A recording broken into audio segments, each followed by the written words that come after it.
Bismillahirrahmanirrahim. Assalamualaikum warahmatullahi wabarakatuh. Alhamdulillah wassalatu wassalamu ala Rasulillah Sayyidina wa maulana Muhammad ibni Abdillah wa ala alihi wa sahbihi wa man da'a bi da'watihi wastanna bi sunnatihi ila yaumi liqa'i rabbih wa ba'du. Subhanaka la ilma lana illa ma 'allamtana innaka antal alimul hakim. Rabbi syrah li sadri wa yassir li amri wa hlul 'uqdatam min lisani yafqahu qawli.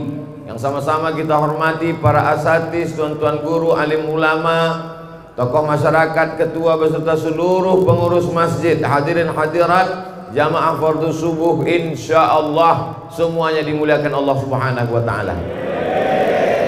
Man shalla subha fi jama'atin, siapa yang salat subuh berjamaah, fa ka'annama shallal laila kullah, dapat pahala seperti sholat sepanjang malam. Kita tak sanggup sholat sepanjang malam. Kalau ada orang Batam sholat sepanjang malam dari isya sampai subuh, dijamin siang ini tumbang. Karena kita ini memang manusia yang terbatas, tidurnya terbatas, tegak sholat lama terbatas, berzikir terbatas, makan yang tak ada batas. Tapi kalau sudah melakukan aktivitas ada batasannya, maka Allah tahu kita tak sanggup, kita tak mampu, lalu kemudian Dia kasih keringanan, cukup dengan sholat subuh berjamaah. Alhamdulillah, masjid kita ini, masjid apa namanya? Masjid Nurul Huda ini luar biasa. Karpetnya cantik, kipasnya banyak, suara mikrofonnya pun terang benderang. Imamnya pula hafal Quran 30 juz. Masjid lain imamnya hafal juga tapi juz 30. Di Masjid Nurul Huda 30 juz. Suaranya pun sedap, doanya pun mantap, tak ada kurangnya. Jamaah melimpah ruah. Nampaknya macam-macam tak sampai Covid ke Batam. Karena sampai sekarang belum ada teori yang mengatakan Covid ini bisa berenang untuk sampai ke Pulau Batam. Tapi walaupun begitu, fotonya jangan di-share, nanti saya bisa kena pidana. Ini namanya pidana Covid. Kalau mau diambil foto saya sendiri aja lah. Jamaah ini jangan nampakkan. Jarang-jarang saya pakai jas Jenderal Sudirman ini. Mantap ya. Ada pula namanya dalam, Abdul Somad. Dikasih orang Batam. Malam tadi dikasih sama orang Batam. Tahu Bapak Ibu cuman rasanya pakai jas? Panas. Saya kan biasa ceramah pakai baju koko aja. Nah, ini perlu dijelaskan. Jangan sampai nanti jamaah berbisik-bisik, kenapa Ustaz tuh penampilannya agak lain sekarang. Menyenangkan hati orang itu adalah perbuatan yang paling ringan tapi pahalanya besar. Idkhalus surur fi qulubil mu'minin, menyenangkan membahagiakan hati orang. Dikasihnya kita baju, kita pakai bajunya. Kalau Bapak Ibu dikasih orang kain, pakai kainnya. Kalau dikasihnya cincin, pakai cincinnya. Sehingga ketika dipakai, nampaklah kita menghormati, menghargai dia. Aku tengok baju yang ku kasih ke Ustaz itu sekali pun tak pernah pakai. Yang udah dijual nih pula baju itu. Al-hadiah la tuhdah. Hadiah tak boleh dihadiahkan lagi pada orang lain. Bayangkan ada hadiah kita kasih ke orang, dipakainya tak pernah, tiba-tiba dikasihkannya pula ke orang lain, nampak mata kita. Bayangkan sakitnya itu. Nah, Bapak Ibu yang dimuliakan Allah Subhanahu wa taala, membahagiakan orang lain bagaimana kalau menyenangkan Allah Subhanahu wa taala. Kalau sudah hati kita senang, apapun akan kita kasih. Betul? Jamaah Batam ini senang betul hatinya dengan kedatangan Ustaz Abdul Somad yang ke-8 tahun. Saya sampai ke Batam ini 2013, sekarang sudah 2021. Ini yang ke-8 tahun saya ke Batam. Walaupun sudah 8 tahun bolak-balik saya datang ke Batam, ada juga orang Batam yang baru pertama kali datang ke pengajian saya. Alhamdulillah, senangnya bisa melihat Ustadz pertama kali. Lalu selama ini kemana aja kau? Saya selama ini cuma dengar online aja Pak Ustadz. Ini kan zamannya online sekarang. Anak-anak sekolah online. Efek dari online ini apa? Banyaklah anak-anak yang tak mandi pagi, tak gosok gigi. Di atas berjilbab, bawah pakai celana pendek. Karena online semuanya. Maka jangan sampai sholat berjamaah kita pun online. Mesti on time. Mesti tepat waktu. Mesti datang ke masjid. Walau berjarak, pasang jarak, social distancing. Tapi yang namanya memakmurkan masjid tetap tidak ditunda. Kalaulah cerita tunda-tunda, Covid ini mulai marak Januari 2020, sekarang sudah 2021, dia tak pergi-pergi. Jangan-jangan datang pula Covid, kawannya Covid-20, Covid-21. Maka ibadah inilah yang akan kita bawa menghadap Allah Subhanahu wa ta'ala, terutama sholat subuh berjamaah. Tapi cerita tentang sholat subuh berjamaah di Masjid Nurul Huda ini mubazir. Marilah kita sholat subuh berjamaah, tak ada gunanya. Karena jamaah udah melimpah ruah, macam-macam tak muat masjid ini saya tengok. Ini perlu masjid ini dibesarkan lagi, setuju? Siapa ngisinya? Ada masjid perumahan di salah satu kota tempat saya ceramah. Ada masjid di situ, kecil aja masjidnya. Lalu saya tanya, kenapa masjid ini kecil? Sesuai kebutuhan Pak Ustadz. Besar-besar untuk apa? Tak ada jamaahnya katanya. Jadi kalau kita bangun masjid besar, sesungguhnya bukan untuk sekarang. Manusia ini makin lama makin banyak apa makin sedikit? Makin banyak. Dulu Batam ini 2-3 orang aja isinya. Sekarang melimpah ruah. Maka kita bangun masjid ini besar-besar, sampai 2 lantai ke atas, sampai melimpah keluar. Ini adalah untuk anak cucu kita sampai hari kiamat nanti insyaallah. Sumbangkan tanahnya, wakafkan semennya, berikan tiangnya kokoh, kasih kubahnya yang kuat. Maka insyaallah mati kita, mereka tetap melaksanakan sholat berjamaah subuh, Idul Fitri, Idul Adha, tahajud malam, qiyamul lail, sholat tarawih, dan puncaknya adalah sholat jenazah. Puncak sholat itu sholat jenazah itulah, sampai 4 kali takbirnya.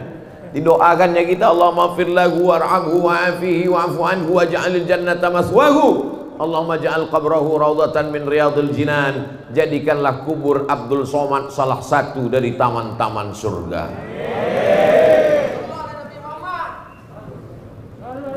Allahumma sholli ala sayyidina Muhammad. Banyak pula selawat ketinggalan.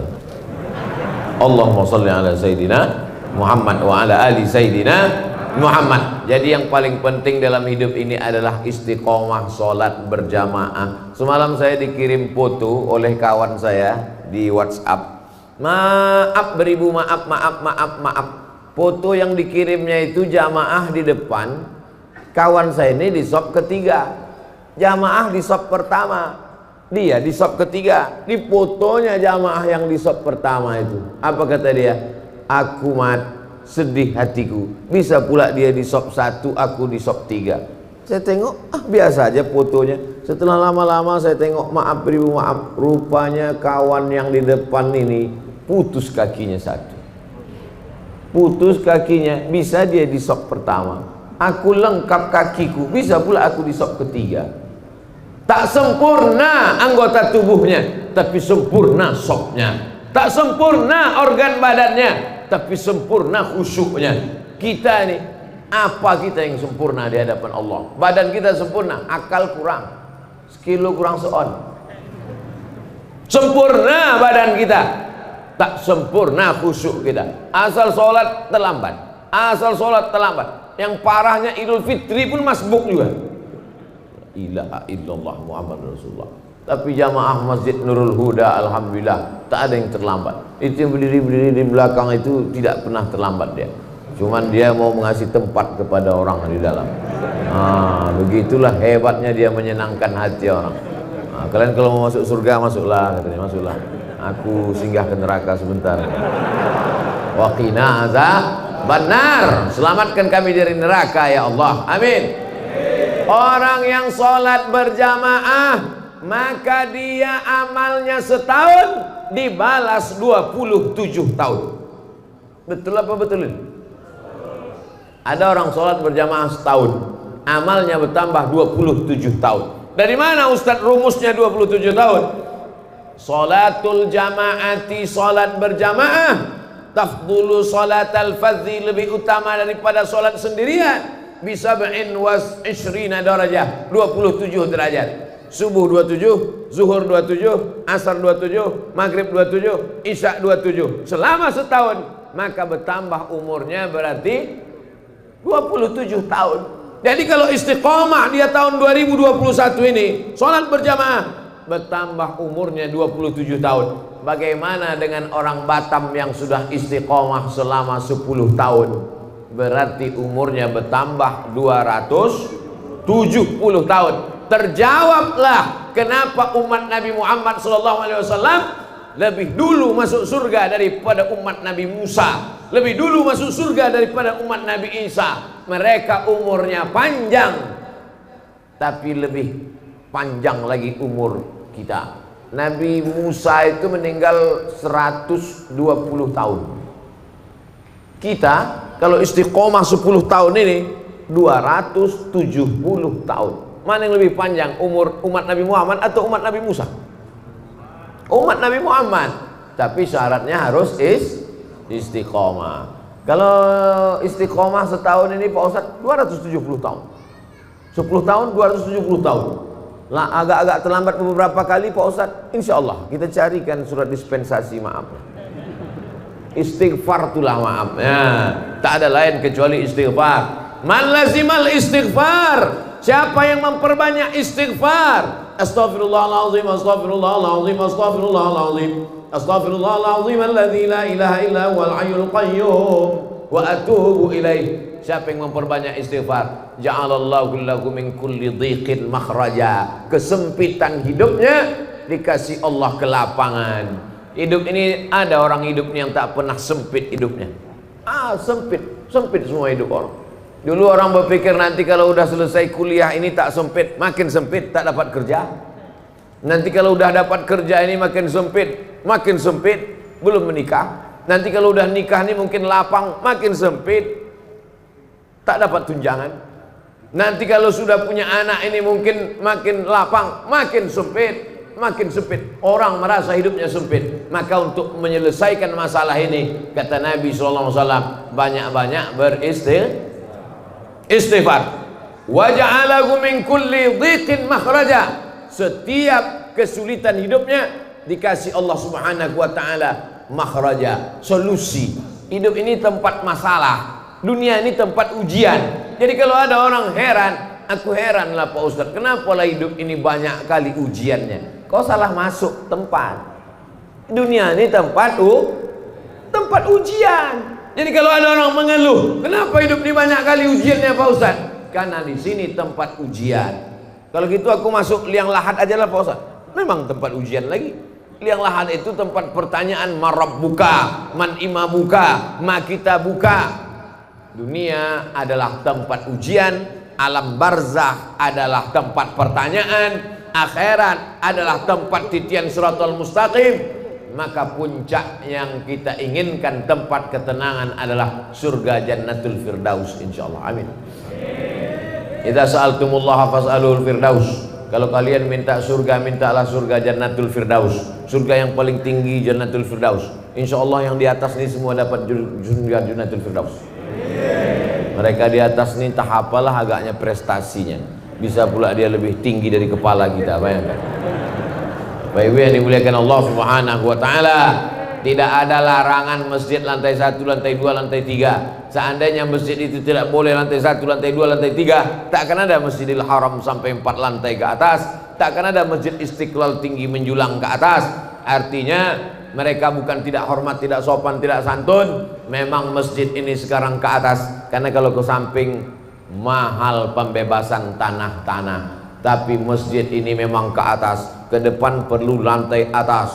Lantai paling tinggi di atas tempat convention hall. Lantai keduanya tempat orang pelatihan-pelatihan, pertemuan di atas, pelatihan-pelatihan. Supaya apa? Setiap tempat itu efektif. Jangan pernah berpikir cukup masjid sampai sekian. Tidak. ke depan masjid mesti lebih ramai. Kenapa? Karena orang berkumpul di masjid. Manusia di kota paling besar, kota paling hebat kota, tapi jiwa orang kering kerontang. Maka untuk membangun jiwa manusia itu, untuk menyuburkan imannya, untuk memperkuat keyakinannya, maka solusinya adalah masjid. Di kantor dia stres, ditekan atasan, sampai di jalan sedang suntuk-suntuk, salah tengok rambu, kena tilang pula. Udah jelas-jelas di situ ada razia, tapi tak nampaknya prit kena. Di kantor ditekan atasan, di jalan pula kena razia, balik rumah pula anak menangis tak berhenti-berhenti. Di manalah dia mendapatkan ketenangan? Maka ketika terdengar suara azan maghrib, Allahu Akbar, Allahu Akbar, datang dia ke masjid, habis kena air wudhu, bersih kepalanya, tenang pikirannya, masuk dia ke masjid, beban berat hidupnya diadukannya kepada Allah. Allahu Akbar. Tak ada yang lebih besar daripada Allah. Besar masalahmu di kantor, mengadu kepada Allah yang maha besar. Besar masalahmu di rumah, ada Allah yang maha besar. Allahu Akbar. 2 kali dia katakan Allahu Akbar. Habis itu apa kata dia? Allahu Akbar kabira walhamdulillahi katsira. Aku kemarin dipuji-puji orang, sekarang orang tak memuji lagi. Kemarin disanjung-sanjung orang, sekarang orang tak menyanjung lagi. Dulu kalau sambutan ketua masjid, sambutan kepala sekolah, disebut namanya. Sekarang sudah tidak sebut-sebut lagi. Orang yang gila pujian, ketika tak dipuji stres. Nama penyakitnya post power syndrome. Dulu kalau datang ke masjid disambut orang dengan tala'al badru alaina. Begitu sudah tak ada jabatan, ditengok orang pun tidak, ngerasa tak dihormati. Maka Allah mengatakan, jangan kau tersinggung. Allahu Akbar kabira walhamdulillahi katsira. Yang layak dipuji-puji itu cuma Allah. Walhamdulillahi katsira. Dulu diagungkan orang, dulu disanjung orang, dulu dimuliakan orang. Wa subhanallahi bukratan wa asila. Makanya ketika itu dibaca, bergetar pintu-pintu langit, bergoncang malaikat di atas. Siapa yang mengatakan itu? Nabi Muhammad SAW. Ketika sahabat sedang sholat bersama Nabi, Allahu Akbar, ada sahabat di belakang membaca Allahu Akbar kabira walhamdulillahi katsira wa subhanallahi bukratan wa asila. Nabi tak pernah mengajarkan doa itu. Nabi mengajarkan Allahumma ba'id baini wa baina khataayaya kama ba'adta bainal masyriqi wal maghrib. Ya Allah, jauhkanlah antara aku dan dosa-dosaku sebagaimana jauhnya antara timur dan barat. Tiba-tiba selesai sholat, Nabi bertanya, manil qail? Siapa yang membaca doa tadi? Tak pernah doa itu kuajarkan, tak pernah doa itu kubacakan. Tiba-tiba ku dengar ada tadi makmum yang membaca Allahu Akbar kabira walhamdulillahi katsira wa subhanallahi bukratan wa asila. Siapa yang membaca? Sahabat pun angkat tangan. Aku ya Rasulullah. Gentleman, mengaku, tidak diam-diam, tidak hanya bersuara lalu menghilang. Aku yang membaca itu ya Rasulullah. Kata Nabi, futihat abu sama, terbuka pintu-pintu langit karena doa yang kau baca. Hadis ini diriwayatkan oleh sahabat Nabi Abdullah bin Umar bin Khattab, anak Umar bin Khattab. Sejak mendengar doa itu, aku tak pernah meninggalkannya walau sekalipun. Allahu Akbar kabira walhamdulillahi katsira wa subhanallahi bukratan wa asila. Saya yakin 90% jamaah masjid ini bacaan iftitahnya Allahu Akbar kabira. Betul? Kita bacanya dari kecil, saking kan hafalnya sudah, tak ingat kita entah kapan kita bacanya. Lajunya kalah Valentino Rossi. Allahu Akbar kabira. Selesai. Salat adalah perenungan, salat adalah khusyuk, salat adalah kesadaran bahwa kita sadar kita sedang berhadapan dengan Dia, bukan berhadapan dengan tiang, bukan berhadapan dengan dinding.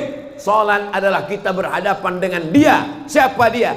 Wajjahtu wajhiya, ku hadapkan wajahku. Aku bukan menghadap gubernur, aku bukan menghadap presiden, aku bukan menghadap menteri. Aku menghadapkan kepada Dia yang menghidupkan gubernur, yang menciptakan presiden, yang mematikan pejabat-pejabat. Yuhyi wa yumit wa huwa ala kulli syai'in wajjahtu wajhiya lilladzi fataras samawati wal arda hanifan musliman wa ma ana minal musyrikin. Inna salati wa nusuki wa mahyaya wa mamati lillahi rabbil alamin. Kalau sudah kita serahkan semua urusan kita ke Pak Kades, insya Allah selamatlah KTP kita. Amin. Kalau sudah kita uruskan semuanya ke Pak RT, ke Pak RW, ke Pak Wali, insya Allah selamat. Kalau orang begitu yakin urusannya diurus dari mulai RT, RW, Kades, Kadus, Wali Kota, Gubernur, kenapa dia ragu kalau urusannya diserahnya kepada Allah Subhanahu wa Ta'ala? Orang yang bingung dengan urusan dia, padahal udah diuruskannya kepada Allah. Orang yang bingung dengan urusan dunia, padahal udah diserahkannya kepada Allah. Sama seperti orang naik pesawat, dipeluknya kopernya. Naik dia ke pesawat, dipeluknya kopernya kuat-kuat. Datang pramugari tanya, Pak, kopernya di atas aja. Enggak, aku takut jatuh. Apa pula kau takut kopernya jatuh? Kau aja pun belum tentu selamat sampai tujuan. Tapi kalau sudah kau ikatkan safety belt, sudah kau ikatkan, apa namanya kalau kita naik pesawat tuh? Nah, ikat pinggang. Seat belt. Kalau udah kita ikatkan seat belt, maka insya Allah selamatlah kita. Tercabut atap pesawat itu, tapi orang yang duduk di kursi pesawat tak lepas. Kenapa? Karena seat belt. Seat duduk, belt ikat pinggang. Seat belt duduk dengan pinggang terikat. Tercabut atap pesawat, maka semua penumpang yang ada di situ selamat. Yang hilang siapa? Pramugari. Kenapa? Karena pramugari tak pakai seat belt. Begitulah pengorbanan dia. Makanya saya kalau dicapa pramugari itu saya jawab, Pak Ustadz, iya kata saya. Kenapa? Karena dia udah berkorban untuk kita. Bapak ibu yang dimuliakan Allah, ada ibu-ibu di sini. Masya Allah, tabarakallah. Ibu-ibu sebetulnya tidak sholat ke masjid, tapi karena ada pengajian, karena amanah, perempuan sholatnya di rumah, di dalam kamar, di dalam tempat yang sempit. Sekarang ada orang melarang, jangan sholat ke masjid, perempuan jangan ke masjid, tapi ke mall boleh. Padahal di masjid dia tertutup, padahal di masjid dia dekat dengan Allah. Maka maksud hadis perempuan sholat di tempat yang sempit, di kamar yang tertutup, di dalam rumah, maksudnya kalau terjadi fitnah. Di Palestina tak boleh sholat perempuan di masjid, nanti ditangkap oleh tentara Israel, diperkosa. Ketika terjadi konflik yang ada di Bosnia, ketika di Rohingya, ketika di Suriah, di Irak terjadi konflik antar kelompok masyarakat, ditangkap oleh ISIS, na'udzubillah, maka perempuan. Tapi di Batam, ibu-ibu di masjid nih, kalau pulang ada tentara Israel di luar, tak ada, aman, damai, tenang, dengan tetap menjaga protokol kesehatan, cuci tangan, jaga jarak, pakai masker. Ustadz ceramah pakai masker, ustadz aja tak pakai masker. Nih pakai masker, walaupun di dagu. Tak ada nanti orang mengejek-ejek, apa itu Abdul Somad ceramah tak pakai masker. Nih tak nampak kau pakai masker. Jamaah ini insya Allah tak ada mengejek-ejek saya. Tapi kalau di-upload ini nanti haters banyak. Bahasa Inggrisnya haters, bahasa Arabnya syaitan. Yang jempolnya begini tuh. Apapun isi ceramah ini ya. Orang memang dibayar untuk ngasih ini. Tapi ibu yang dimuliakan Allah Subhanahu wa Ta'ala. Tapi kita tak peduli pada itu semua, karena amal kita adalah lillah. Lelahku lillah. Tak ada lelahnya kalau karena Allah. Tapi kalau karena manusia, capek kita beribadah nih kalau karena manusia. Ustadz kita imam, hafal Quran, dibacanya ayat sampai 1 halaman, mantap sudah. Apa kata manusia? Panjang kali ayatnya. Dibaca pula pendek, Yasin, Allahu Akbar. Apa kata makmum? Kok bisa dia jadi imam ya? Hidup nih kalau kita ikut cakap manusia, capek kita. Betul? Yakin kata Allah, benar kata Rasulullah, benar kata ulama, jalankan. Kalau saya ikut komen orang, oh capek. Ustaz kalau ceramah jangan kuat-kuat lah, bergetar hatiku ketika melihat wajahmu. Dah habis itu Ustaz pun slow-slow. Jamaah sekalian, Marilah kita mendekatkan kepada Allah. Ustaz kok slow kali macam bencong katanya.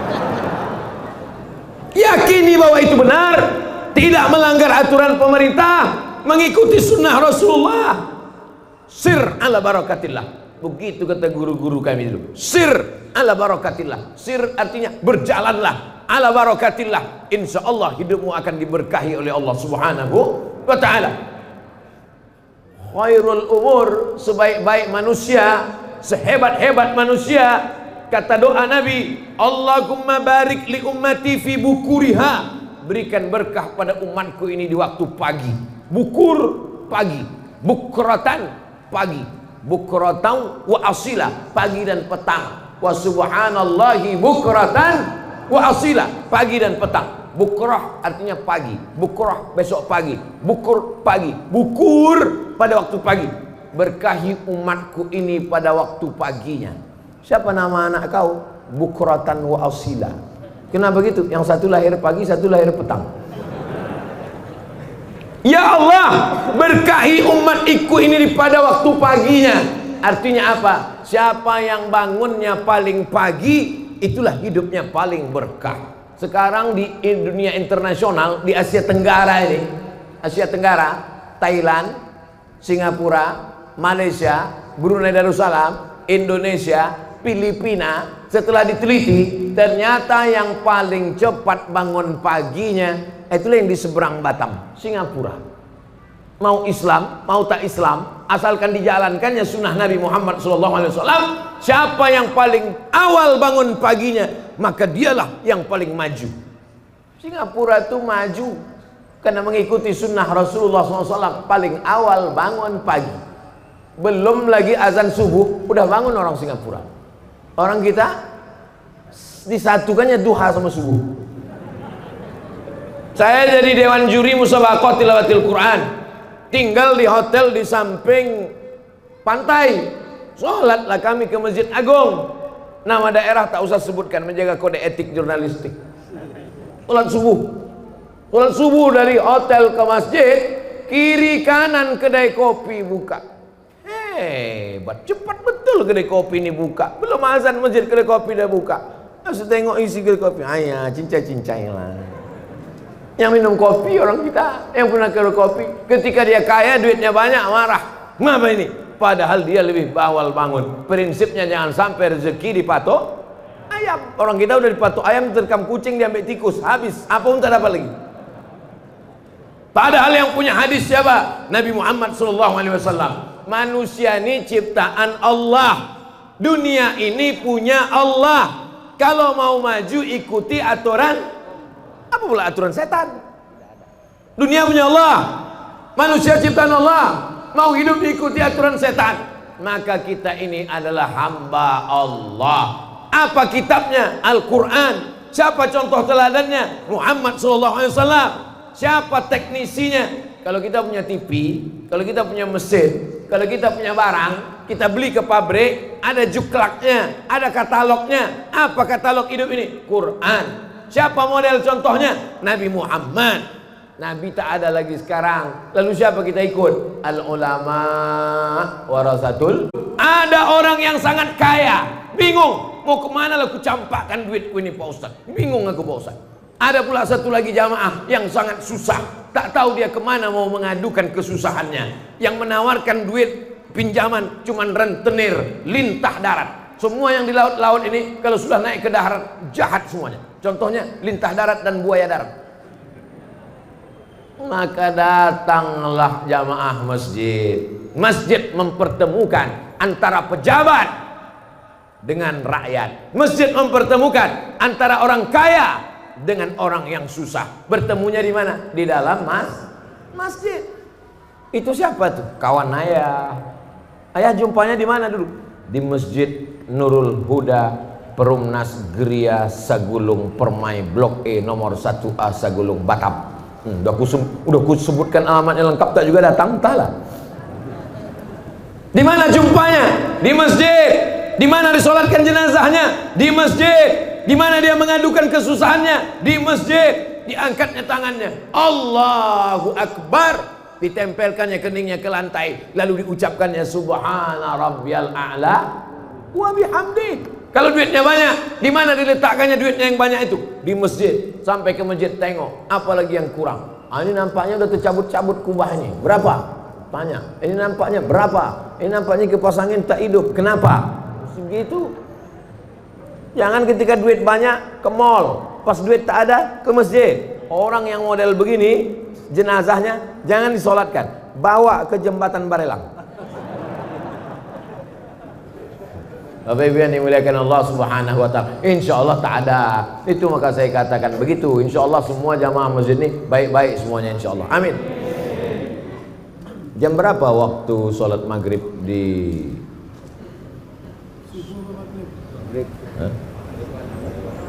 Saya kadang tak percaya sama orang, lebih percaya sama Google. Waktu sholat Batam.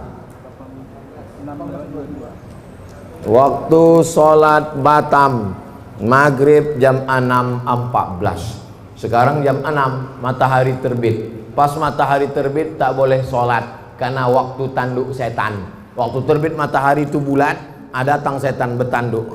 Kata setan. Matahari itu bulat gini. Waktu matahari bulat, datang setan menghampiri matahari dengan setan menghampiri matahari dengan tanduknya. Kata. Jadi kalau ada nanti jumpa, mana tahu calon menantu bapak, apa kabar pak? Katanya, sehat setan. Ini matahari bulat, habis itu keluar tanduknya. Berapa lama? Setinggi tombak. Setelah diukur menurut ilmu astronomi, setinggi tombak itu 12 menit. Jadi jam 6 lewat 14, genapkanlah 15, sebetulnya 12, tapi karena kita udah lama berkawan, 15 saja lah.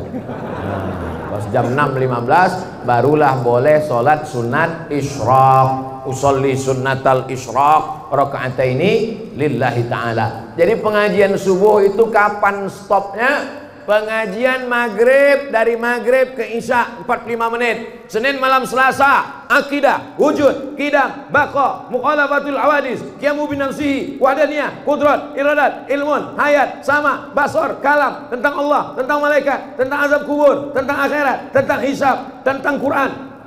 Malam Selasa tafsir surat Yasin. Kenapa tafsir surat Yasin? Karena mau pindah rumah baca Yasin, mau nikah baca Yasin, tahlilan baca Yasin, mengusir hantu jembalang tanah Yasin. Tapi arti Yasin pun tak tahu. Yasin, apa arti Yasin? Lakiku. Nama laki dia Muhammad Yasin. Tafsir surat Yasin, tafsir surat-surat pendek, tafsir Wadduha, tafsir Alam Nasrah, tafsir Qul Huwallah. Supaya apa? Supaya waktu sholat paham apa yang dibaca. Tak usah kaji-kaji tafsir tak tentu arah. Ini tafsir, kau ngaji tafsir apa tadi? Tafsir mimpi. Mimpi aja sekarang orang banyak takut. Mimpi aja dilaporkan ke polisi sekarang. 3. Hadis-hadis pendek, hadis arba'in. Itulah yang kita kaji. Streaming itu namanya pengajian matan arba'in, Imam Nawawi namanya. Akidah udah, tafsir udah, hadis udah, apalagi fikih, belajar tentang halal, haram, makruh, mubah, syarat, rukun, wajib, sunat, sunat muakkad. Nanti sekali-sekali 6 bulan sekali baru datang Abdul Somad tablik akbar, pengajian umum, tapi mesti ada pengajian khusus. Jangan anggap pengajian umum ini dianggap ilmu. Belum, ini bukan ilmu, ini hanya membangkitkan semangat. Pengajian khusus mesti ada. Undang imam tadi ke rumah. Pak Imam, ada yang mau kubicarakan 4 mata ini Pak Imam. Kata Pak Imam, jangan kan 4, 3 pun bisa. Apa mau kau kata? Apa? Bilang sekarang. Aku malu Pak Imam. Apa malu Bapak? Anakku yang SD itu sudah hafal 1 juz. 1 juz itu, iya. Terus apa masalahnya? Setiap dia pulang sekolah, dia mau ngulangkan hafalannya. Terus aku belum bisa iqra. Jadi selama ini cuma apa? Selama ini aku pura-pura ngangguk aja lah. Jadi aku mau belajar baca Quran sama Pak Imam. Tapi syaratnya kita berdua aja Pak Ustadz. Istriku sama anakku jangan tahu. Oke, belajar tahsin sama Pak Imam. Dari mulai iqra 1, iqra 2. Ini kalau anaknya nanya, Papa udah berapa? Papa udah 4. 4 juz Pak, jangan kau tanya-tanya. Maksudnya Iqra 4. Belajar baca Quran. Tidak ada batasan ilmu dalam Islam. Tidak ada itu S1 22, S2 25, S3 27. Itu aturan barat. Dalam Islam menuntut ilmu minal mahdi ilal lahdi, sampai liang lahat, sampai orang mau mati di liang lahat pun ditalqinkan la ilaha illallah. Bahkan sudah mati pun talqin itu ada dua. Ada talqin ketika sakratul maut mau mati, ada talqin ketika sudah dikuburkan. Di Batam orang mati sudah dikubur masih ada baca talqin. Banyak yang tak menengok jenazah nampaknya ini. Nampaknya jenazah di Batam main hanyutkan aja. Masih dikubur kan? Dikubur. Setelah dikubur itu dibacakan talqin. Hai fulan bin fulan, kalau datang malaikat maut bertanya kepada engkau, man rabbuka, katakan Allah. Man nabiyuka, katakan Nabi Muhammad SAW. Ma imamuka, katakan Al-Quran. Ma kitabuka, katakan Al-Quran. Siapa saudaramu, katakan saudaraku orang-orang beriman. Kenapa lagi disampaikan itu padahal dia sudah mati meninggal dunia? Begitulah maknanya dua talqin itu. Pertama mendoakan dia, yang kedua ini jamaah hatinya sedang lembut karena tetangganya baru meninggal. Ini jamaah hatinya sedang lunak karena ayahnya baru mati, karena emaknya baru wafat. Mumpung hatinya sedang lembut, diceramahilah sama ustaz. Jangan mengubur orang macam mengubur kucing. Gali tanah kubur dah. Tak didoakan sudah putus. Tak didoakan Pak, sudah putus. Kalaulah putus amal orang hidup kepada orang mati, ngapain ada sholat jenazah? Betul? Nanti kalau ada orang mengatakan jangan doakan, udah putus. Nanti kalau dia mati tak usah sholatkan. Ditanya sama anaknya, enggak kita sholatkan, udah putus. Sedikit putus, sedikit putus. Itulah tausiah kita pada subuh ini. Sebelum jam 6.15 kita jawab pertanyaan-pertanyaan berikut. Assalamualaikum Ustaz Abdul Somad. Waalaikumsalam. Di akhir zaman umat Islam akan terpecah menjadi 73 golongan. Yang akan masuk surga hanya satu golongan. Golongan mana tuh Pak Ustaz? Golongan saya lah. Apakah kita berada di sini termasuk golongan itu Pak Ustaz? Udahlah kau bangun subuh, mandi kedinginan, jalan kaki ke Masjid Nurul Huda, pengajian, sholat subuh berjamaah, ragu pula masuk surga. Ada orang yang tak mandi wajib, tidak bersedekah, tidak sholat, yakin masuk surga. Kau udahlah mandi, bersunat, sholat, puasa, ragu pula masuk surga. Jadi sebetulnya apa yang membuat umat Islam ini ragu masuk surga? Man qala la ilaha illallah Muhammadur Rasulullah dakhalal jannah. Siapa yang mengatakan la ilaha illallah Muhammadur Rasulullah pasti masuk surga. Yakin apa tak yakin? Percaya apa tak percaya? Sataftariqu ummati ala iftaraqatil yahud ala ihda wa sab'ina firqah. Yahudi terpecah 71 golongan. Iftaraqatin nasara ala thintai wa sab'ina firqah. Nasrani terpecah 72 golongan. Iftaraqat ummati ala thalathatin wa sab'ina firqah. Umatku terpecah 73 golongan. Yahudi 71, Nasrani 72, orang Islam 73. 71, 72, 73 ini bukan angka nominal, tapi angka jumlah menunjukkan bahwa perpecahan umat Islam lebih banyak daripada Yahudi dan Nasrani. Bukan angka nominal. Setelah dihitung-hitung ternyata Yahudi lebih dari 71, ternyata Nasrani lebih dari 72, ternyata umat Islam lebih dari 73. Adin, bang, abang sayang tak sama adik? Sayanglah Adinda. Siap abang nunggu adik semester 7? 1000 tahun kan ku nanti. 1000 tahun itu angka nominal atau makna kiasan? Kiasan. Ada pula ada orang Batam umur 1000 tahun, 40 aja bengek.